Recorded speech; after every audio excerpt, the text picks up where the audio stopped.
Terminada la guerra carlista, acabar con la guerra de Cuba es el gran objetivo del gobierno de Cánovas. Con esa intención decide el envío de más soldados y nombra capitán general de la isla al general Martínez Campos. Después de 10 años de guerra y con casi 60.000 soldados muertos, Martínez Campos logra convencer a los rebeldes para que acepten la paz a cambio de una amplia amnistía, reformas políticas y la abolición de la esclavitud. La paz se firma en Zanjón en 1878.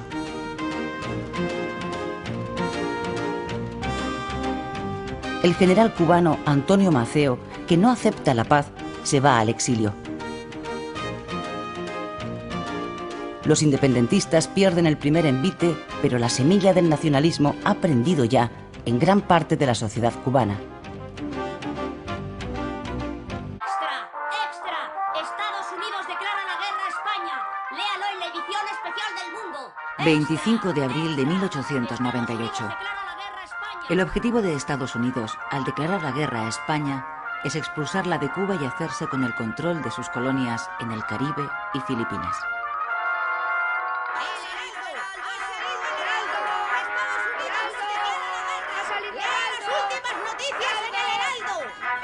La noticia no sorprende demasiado en España, porque en cierta medida era esperada. Unos días antes, el gobierno de Estados Unidos había dejado clara su posición. Habría guerra si España no le vendía Cuba. El precio que ofreció por la isla fue de 300 millones de dólares. El gobierno español, aun siendo consciente de la desigualdad de fuerzas y habiendo hecho hasta entonces lo posible por evitar la guerra, declinó la oferta. En la calle, la reacción mayoritaria ante la inminencia de la guerra es eufórica y patriotera. Casi todos dan por hecha la victoria contra los yanquis. Los periódicos se llenan de dibujos satíricos donde los estadounidenses aparecen como cerdos bien cebados o habitantes de un país de tenderos y comerciantes de poca monta. El delirio colectivo se instala en el país.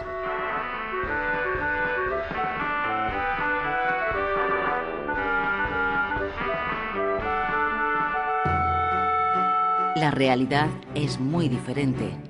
Estados Unidos, como potencia emergente que es, lleva varios años renovando su flota y construyendo acorazados como este, el Olympia, que todavía hoy se conserva atracado en Filadelfia.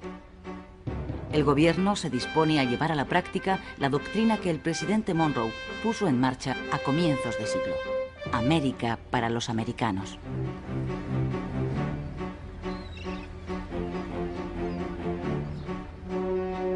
Cuba y Puerto Rico están a las puertas de Estados Unidos y al gobierno de Washington le venía molestando desde hace años atrás la presencia de una potencia extranjera cerca de sus costas. Sus intereses se vieron favorecidos a partir de 1895 con el estallido de una nueva sublevación nacionalista en Cuba. Fue en febrero de 1895 cuando los líderes de la sublevación, el poeta José Martí y los generales Máximo Gómez y Antonio Maceo, desembarcaron en la isla. Los tres habían vivido exiliados en Estados Unidos, donde habían conseguido apoyo político y financiero.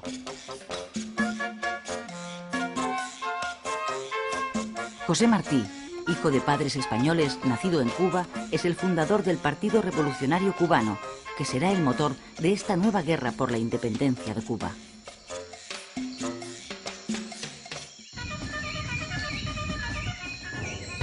Un mes después de su desembarco, Martí moría en una de las primeras escaramuzas de su ejército contra las tropas españolas.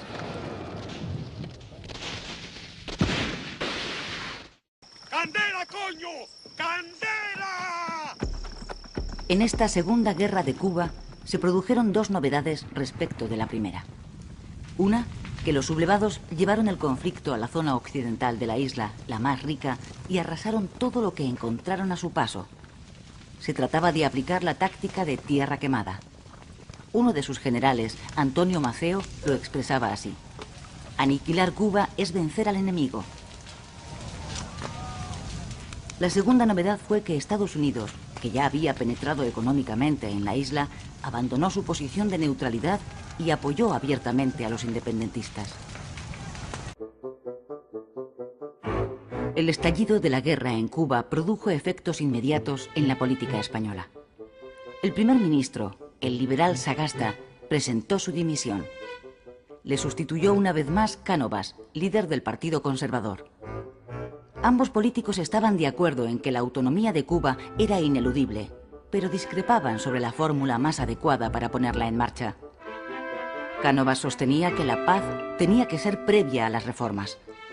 Sagasta prefería comenzar por las reformas porque creía que ellas traerían la paz. En lo que sí coincidían ambos era en que había que agotar todos los recursos humanos y económicos en defensa de la colonia. Dimitido Sagasta, Cánovas nombró al general Martínez Campos, conocido como el pacificador porque había puesto fin a la anterior guerra de Cuba, nuevo capitán general de Cuba, con el encargo de buscar la paz por la vía del pacto.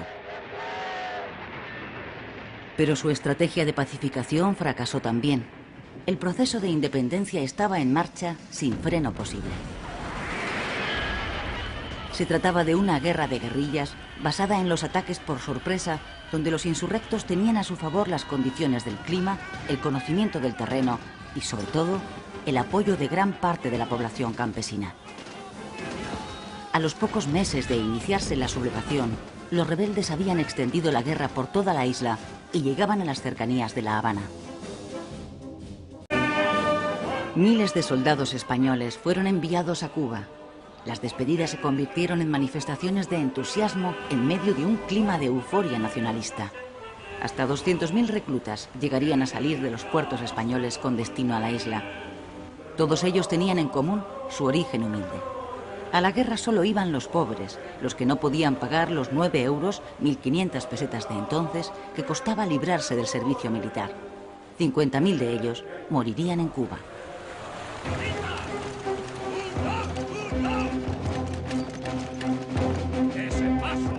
¡Ese paso inútiles! ¡Nos van a cortar los huevos! Fracasada la vía de la negociación, Cánovas nombró al general Valeriano Bayler, nuevo capitán general de Cuba. Bayler, que gozaba de gran popularidad en España, fue elegido por su reconocida capacidad para responder a la guerra con la guerra. Don Valeriano Bayler. El gobierno necesitaba ganarla lo antes posible, ante el temor de una intervención de Estados Unidos, que de momento se estaba limitando a apoyar a los rebeldes.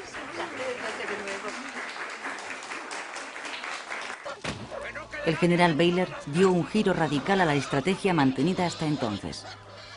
Con el propósito de aislar a los independentistas de su soporte social, los campesinos que les facilitan información, alimentos y apoyos, ordenó a la población rural que se concentrara en poblados controlados por las fuerzas españolas.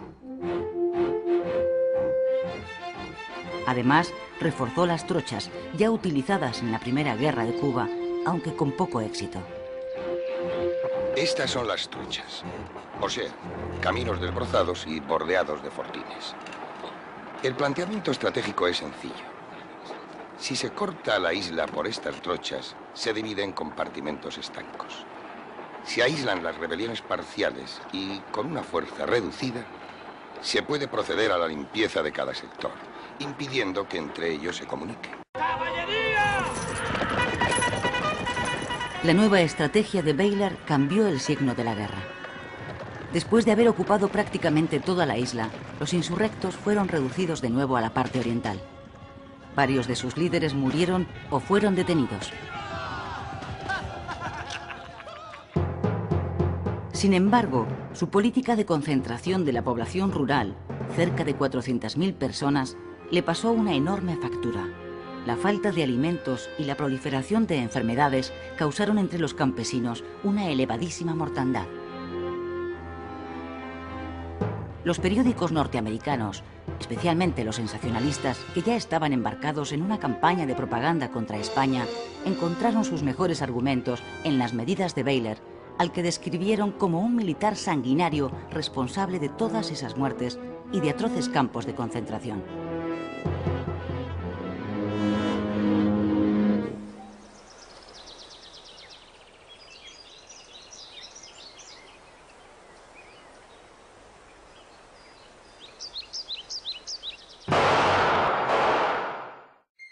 Agosto de 1897. El presidente de gobierno, Cánovas, es asesinado en el balneario de Mondragón, donde veranea.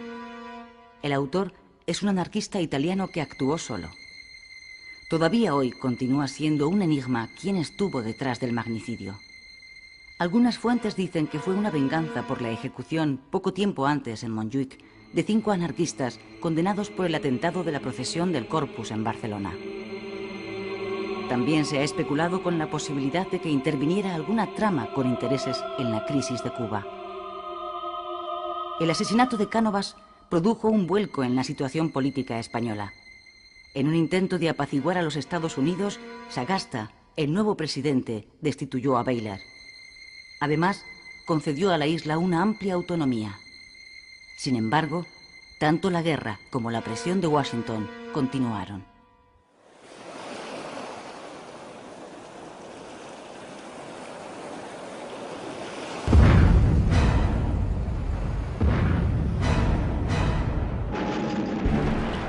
La explosión del acorazado norteamericano Maine en el puerto de La Habana, donde murieron más de 250 tripulantes, aceleró los acontecimientos. El buque había llegado unos días antes para proteger los intereses de Estados Unidos en la isla.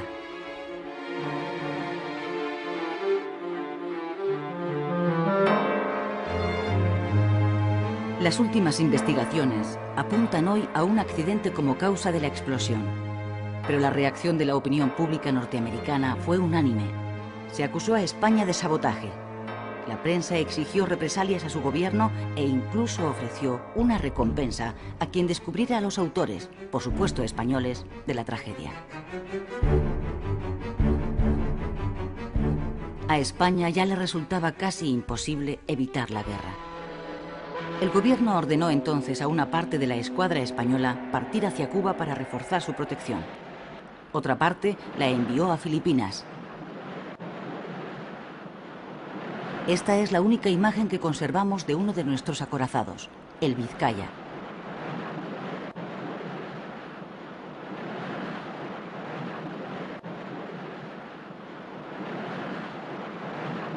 ¡Extra! ¡Extra! ¡Estados Unidos declara la guerra a España! ¡Extra! ¡Extra! Con la declaración oficial de guerra a España, en abril de 1898, Estados Unidos se dispone a poner en marcha su proyecto imperialista. Al gobierno español, consciente de la desigualdad de fuerzas, no le queda otra solución que aceptar el duelo, presionado también por el clima ultranacionalista que domina al país. El 1 de mayo de 1898, España sufre la primera derrota. En Cavite, Filipinas, la flota española es literalmente barrida por la norteamericana. Esta es la bocana de la bahía de Santiago de Cuba, donde tiene lugar el 3 de julio la batalla decisiva de la guerra. Dentro está la flota española mandada por el almirante Cervera. En contra de su opinión, Cervera da la orden de salir. Obedece órdenes del gobierno. Fuera de la bahía, la flota norteamericana espera. Tras 4 horas de combate, la escuadra española sufre una derrota aplastante. Sus 7 barcos son hundidos o apresados. Mueren 350 marineros españoles, norteamericanos 1.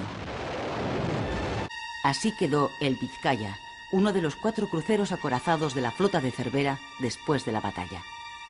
Tras la derrota, el desastre se precipita. 3 meses más tarde, en octubre de 1898, España firma en París el Tratado de Paz por el que reconoce la independencia de Cuba y además cede a los Estados Unidos, Filipinas y Puerto Rico. Es el fin del Imperio español y el comienzo del Imperio americano. Consumada la derrota, los 150.000 soldados supervivientes emprenden el regreso a España. Son héroes anónimos de la primera guerra relámpago de la historia. Ellos, que fueron a la guerra porque no tenían el dinero necesario para librarse de ella, son las auténticas víctimas del desastre. Esta injusticia es el germen de un creciente sentimiento antimilitarista en la sociedad española.